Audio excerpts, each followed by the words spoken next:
Well, how's it going there, everybody? I'm gonna talk a little politics here. A little bit of this, a little bit of that. Just got done making some new tie-dyes. This is the one I made last night. Pretty sweet, huh? Made a bunch of them. And got all these like sheets and stuff sitting out here. And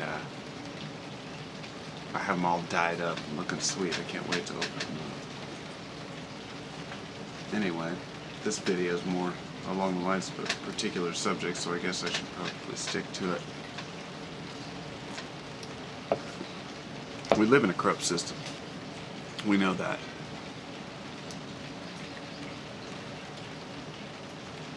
Wars are fought for money, not for the rights of the land, not for the rights of the people. And I was curious this morning, and so I did a little research, and I wanted to know exactly how much has this war cost us in Iraq since it began. The combined wars in Iraq and Afghanistan have cost between $4 and $6 trillion. That's trillion with the T. And I know that numbers get to the point where people just don't even mean anything anymore. It's like after billions, it's just like, okay. So you got 1,000 thousands is a million, and 1,000 millions is a billion, 1,000 billions is a trillion. That's a lot of numbers. That's a big number. And it gets to the point where people just don't realize how big that really is. Well, let's put it this way. $4 to $6 trillion in the war, and we've already spent $2 of it, but we still owe between 2 and 4 more. And this has cost the American taxpayers a shitload of money. And all in the name of profiteering, of course. Halliburton, which of course we all know Dick Cheney's involvement with Halliburton. Halliburton has raked in $39.5 billion, almost $40 billion from Iraq and Afghanistan. And I wrote down a couple numbers here, because there are about 25 offenders that are all these companies that have popped up, as these subsidiaries that are trying to cash in on these wars. Dynacorp is another one of them. They only made $1.4 billion compared to the $39.5 for Halliburton. So the majority of it went to Halliburton, and very well many of these companies could have been owned by Halliburton. Who knows? They made $17 billion of that $39.5 within the first 3 years of the war. Now, it's funny because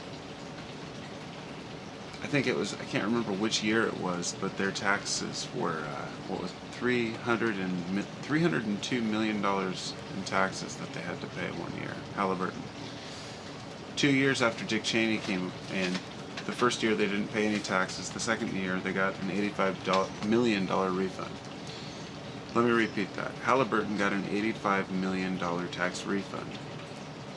So,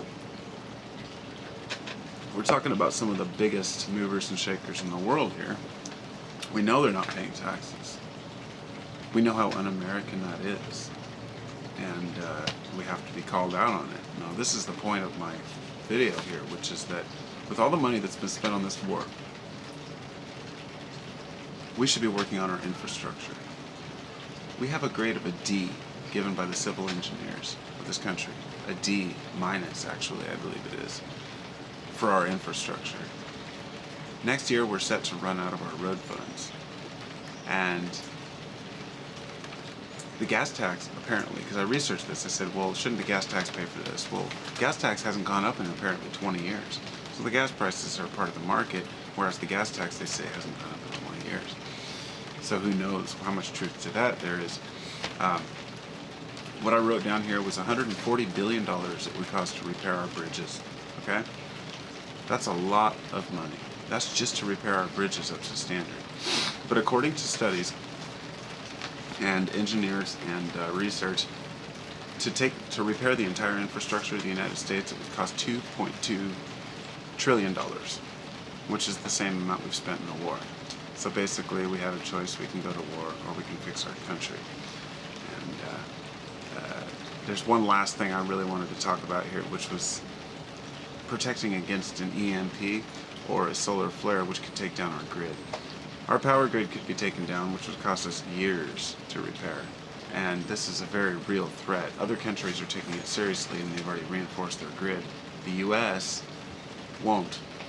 And the cost to protect it would be about $2 billion, which is about $5 per person in the US.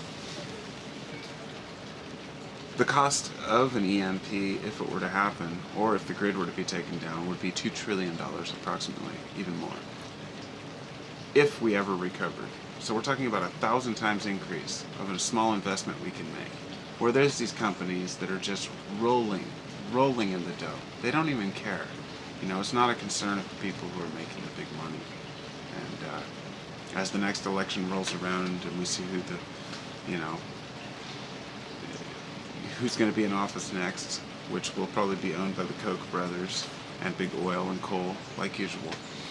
And, any last chance we may have had to have a chance to help the environment with Obama, which is the only reason that I'm not an Obama supporter, but I'm a supporter of many of his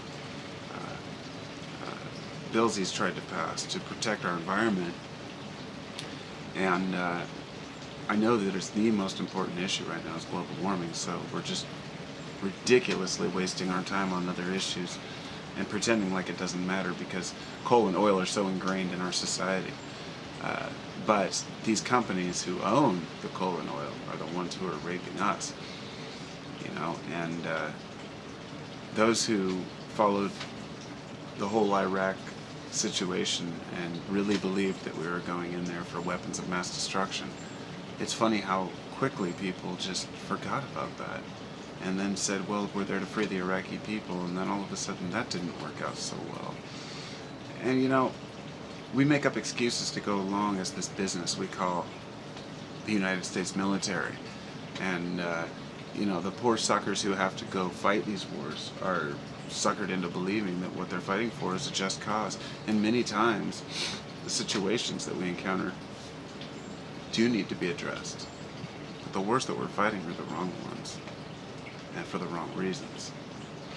And the people who are getting money have vested interests. These people who have a clash of interest because they also are people in our government. So many of the people who are in our government are just not supposed to be there. They have a total conflict of interest within their job. That's one thing Obama's done that has pissed me off. He's put people in office that have a conflict of interest, and I know a lot of this is pressured, but I'm trying to have a hope that our system still has some sort of integrity to it, because I see people speaking out. I see that the media hasn't been completely controlled, and some people think that everything's staged on the television, that everything's set up. No, a lot of it is suppressed, sure. Freedom of speech isn't complete, but you know what? There are still people speaking on our behalf. People like, I like Bill Maher personally, and John Oliver, Jon Stewart. I always liked Colbert. I like the show Vice. I like shows that are on mainstream that are exposing the bullshit that's going on. So mainstream people that don't get their information anywhere else but the television can actually see it. And once I see a story, I do my research, and then I get in deep, and I can figure out what's really going on. And so, the U.S. still uses 45% of coal for our energy, whereas the rest of the world has gone, is at 40% on average, and Australia is at 75%. It seems like these Western-type nations just need to get their shit together and figure out what's really going on, because we're destroying our own planet. So I bid you all adieu. Hope you have a great day, and keep on keeping on.